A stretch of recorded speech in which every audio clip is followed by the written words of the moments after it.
Controversy over the positive case in coronavirus positive case in Kogi State.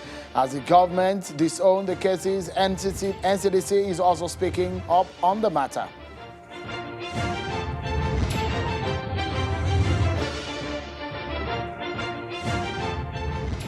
And President Muhammadu Buhari today wrote to the National Assembly seeking a loan request of over $5 billion to service the 2020 budget.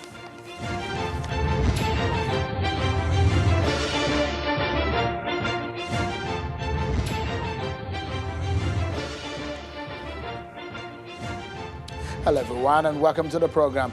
This is Politics Today live on Channels Television. I'm Sean Kimaloye in Lagos. We start off tonight with the story of President Buhari's loan request to the National Assembly. It is a fresh one.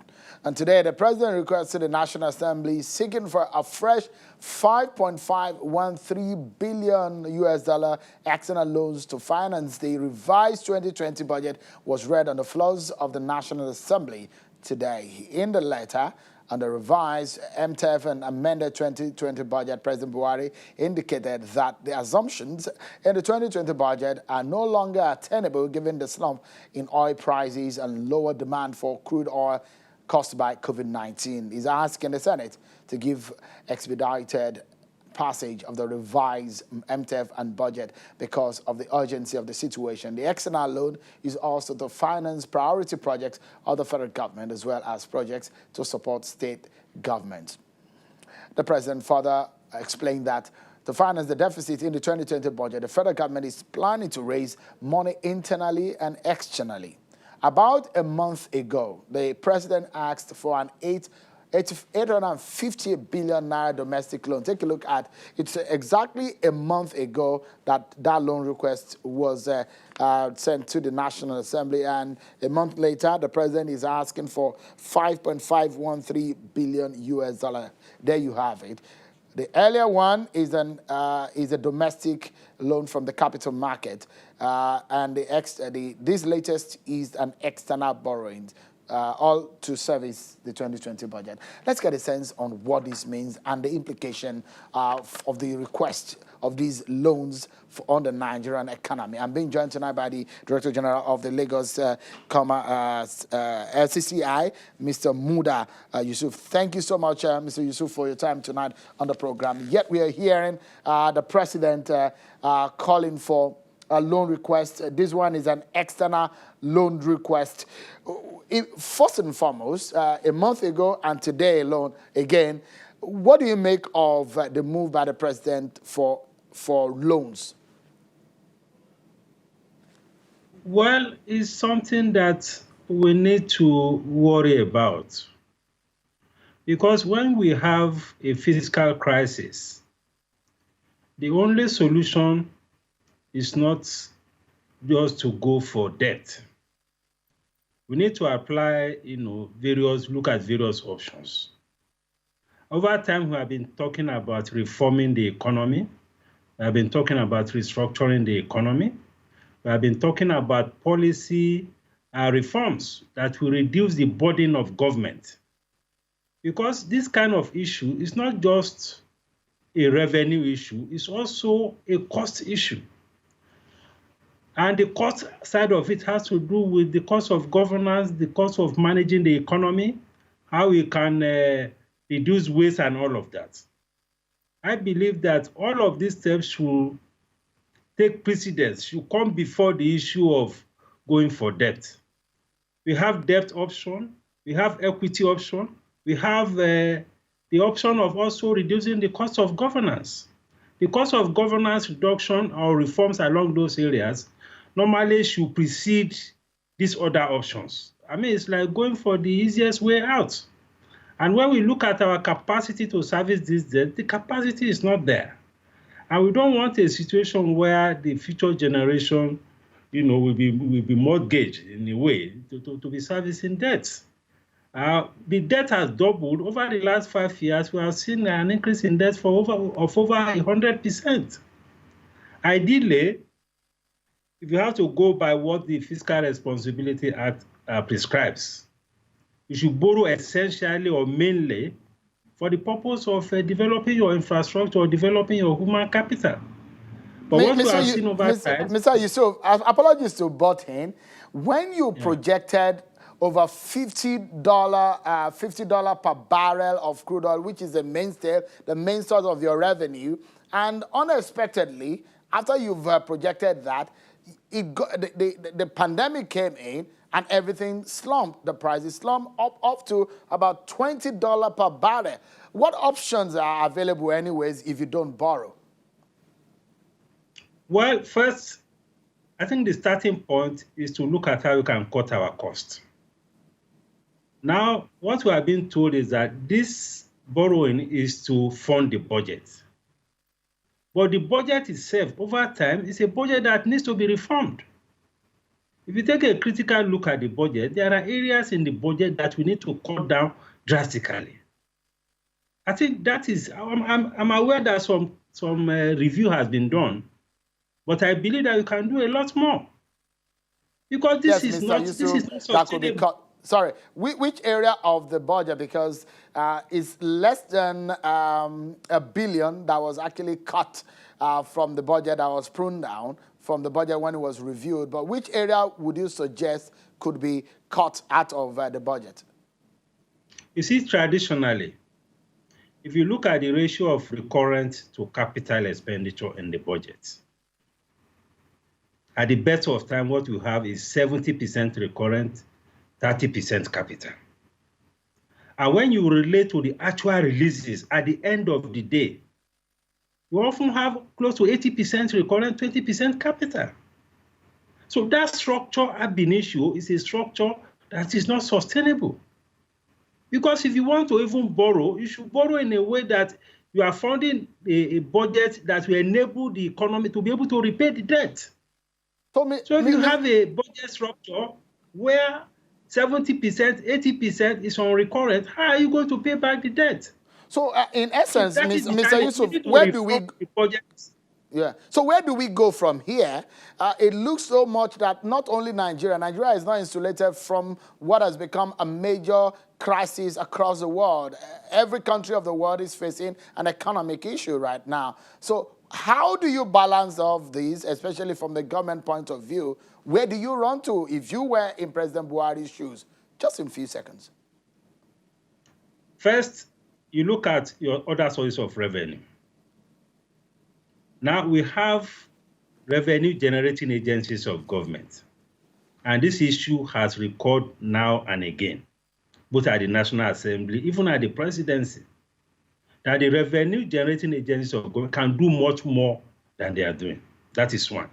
Secondly, we need to take a critical look at the recurrent component of the budget and look at, we have the personnel costs, we have the overhead.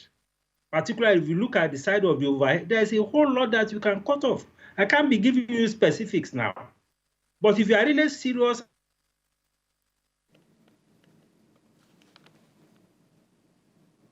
apologies, there are some technical issues with the connection. But let's get some more stories for you on our political roundup.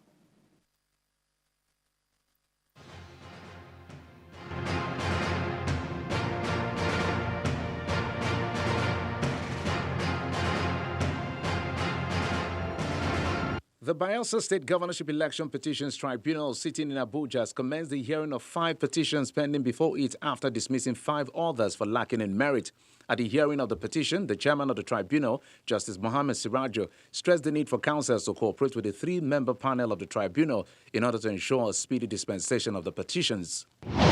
Local government chapter chairman of the Anselm Ojezua-led faction of the All Progressives Congress in Edo State have denounced Osage Ezeyamo as the consensus candidate ahead of the APC primary scheduled for June the 22nd. Speaking at the party's secretariat in Benin City, the Edo State capital, the chapter chairman of APC in Orion 1 local government area, Mr. Benjamin Ogumu, said that Mr. Ezeyamo is yet to meet the requirement for membership of the party and cannot contest in the primaries. It said the National Working Committee of the APC did not follow due process in granting him a waiver to rejoin the party. The federal government says it is targeting 1,000 jobs for rural dwellers across the 774 local government areas in the country. Speaking at the news conference in Abuja, the Minister of State for Labor and Employment, Mr. Festus Keyamo, knows that the targeted jobs will be created through the government's Special Public Work Program. According to him, the special scheme is part of the government's strategy to address unemployment and also mitigate the effects of COVID-19 on most vulnerable people in the rural communities.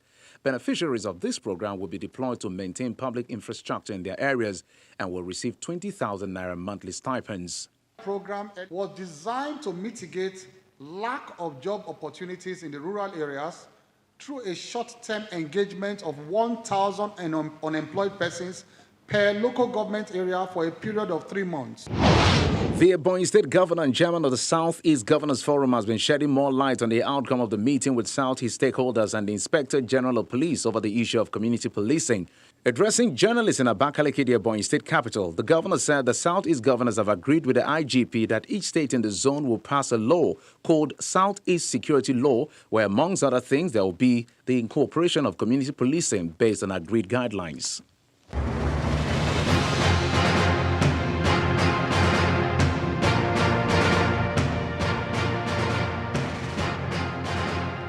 Thank you so much, everyone, for staying with us. Let's move on straight to one of the other topics for tonight. Since the index case of COVID-19 in Nigeria in March this year, Kogi and Cross River states have been without a confirmed case for several months. But yesterday, the NCDC announced 2 cases in Kogi State. The Kogi State government has distanced itself from the claim by the NCDC that it has 2 cases of COVID-19 among the latest number of infectious disease in the state. Kogi State insists that the government only learned about the new cases in the news and has not formally confirmed them. But at a presidential task force briefing earlier today, here is what the Director General of the NCDC had to say on the matter. Take a listen to him. Couple of days. I think everybody is working very hard to resolve this issue. There's actually no dilemma in the 2 cases. They followed absolutely normal practice. This were a patient that was referred from the Federal Medical Center to the National Hospital. This is a normal referral pathway when you have a case. The physicians in the National Hospital, I don't have any influence over the work that they do. They suspected COVID-19 based on the clinical symptoms of the patient. Did it ask for a test? The test came out positive. The individual lives in Kogi State. Everybody's in what we do in public health. Your public health response is based on where you live, because that's where your contacts are. So this is not controversial in any way. Standard practice was followed. Once the results came out, the state epidemiologist was informed that he has to do contact tracing around this patient. It is the state's responsibility to do that contact tracing. So we hope they do it. There's nothing actually controversial in any way about this. It's all standard, fairly standard practice. That is not going down well. It does not stand well with the Kogi State government. Let's hear from the Kogi State government on this matter. I'm being joined tonight by the Commissioner for Information in Kogi State, Mr. Kingsley Fanwo. He joins us from our Abuja studio. You heard, Mr. Fanwo, thank you so much for joining us tonight. You heard what the DG of the NCDC said, but it does look like your government has some suspicion about this issue of COVID-19, and you have your grievance about some issues. Is that the case? Thank you very much. As far as we are concerned, the declaration of those cases is fraudulent and fails the major credibility test. It's a backdoor declaration that is laden with a lot of fraud and falsehood. So as a state government, we are completely rejecting such declarations because they do not even conform to the protocol set by the NCDC itself. When you look at the history of the cases they declared, the patient was admitted at the Federal Medical Center in Lokoja for symptoms that are far from COVID-19 symptoms, but they were not attended to there, and the next thing was to bring them to the National Hospital in Abuja, and within a few hours, they were tested, and under 24 hours, the man was declared COVID-19 positive. It's fraudulent as far as we are concerned, and we are rejecting them in its entirety. Okay, we'll take a breather, but when we come back, Mr. Fanwo, you will let us know what you think is different from the other procedures you've heard from the NCDC DG, and you probably will let Nigerians know what you think is fraudulent in that process if it's not the same procedure as it's given in other states. That's going to be next on the program after this break. Join us again, everyone. Thank you so much, everyone, for staying with us. Let's get back to the conversation. It's about the 2 cases that are announced, positive cases of coronavirus announced by the NCDC in Kogi State yesterday. The government says that they do not accept those cases, as Mr. Fanwo, the Commissioner for Information, has earlier said that they are fraudulent. You've heard from the NCDC DG, and we're hoping that NCDC at some point on the program will be able to join us and get some clarity also from what the state government in Kogi State are saying. Let's get back to Mr. Fanwo in our Abuja studio. So, Mr. Fanwo, a lot of people who are watching now and who have monitored the history of your government and the NCDC and the scenario which played out, with the governor's meeting with the NCDC officials when they visited in Kogi State and what led to them leaving, it will appear as though your government is not ready to cooperate. Is that the scenario, Mr. Fanwo?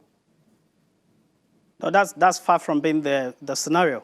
I would tell you why we do not only just think it's a very fraudulent, a beautiful fraud, but we also think it's a very bad script acted by bad actors. And that is why we want to set the scenario very clearly. The man is a chief imam of a mosque. They went for a burial somewhere, and he was attacked by bees. And that affected his sight. He went to a clinic. When he was not recovering fast, he was referred to the Federal Medical Center in Lokoja. So while they were there, we got wind of the situation that there were attempts to take the man to Abuja through the back door without following the NCDC protocols. And we sent our people there to get the man to our testing centers so that we can examine him and see whether he fits into the criteria for test. But before we could get there, the Federal Medical Center authorities said the man discharged himself and ran away from the hospital. Only for us to hear that their ambulance and the staff of the Federal Medical Center followed the man to Abuja for them to say they have conducted tests and he's coronavirus positive. When did NCDC start working without the cooperation of the State Ministry of Health? We have a squadron committee. We have a State Ministry of Health. They were not contacted before the man was brought through the back door to Abuja and the declaration was made. So these are clear violations of even the protocols set by the NCDC itself. We've also had conversation with the son of the man, and he told us all the things that transpired. It is all fraud, and it is not going to be accepted by the state government. So, They brought the man to Abuja for tests. They brought the man to Abuja for test. Please, let me be true with this line of thought. They brought the man to Abuja for test without informing the Kogi State government. When the Italian came to Nigeria from Italy and he became our index case, it was recorded against Nigeria and not Italy. So if they are bringing the man from Kogi State without informing the state government about the case and he was tested in Abuja, then definitely the case should be recorded for FCT and not Kogi State. That is a very valid point that we want to make here. If they want us to claim the case, they should give the man to us. We set up our testing centers. We procured testing facilities worth over 100 million naira. And we have the capacity to conduct this test. Why did they bring him to Abuja all of a sudden? So these are the suspicions, and they have to clarify this. Let's get some facts to the table now, and let's clear some things off our plate in terms of this matter and get the truth. Has the governor or the state contacted the state epidemiologist?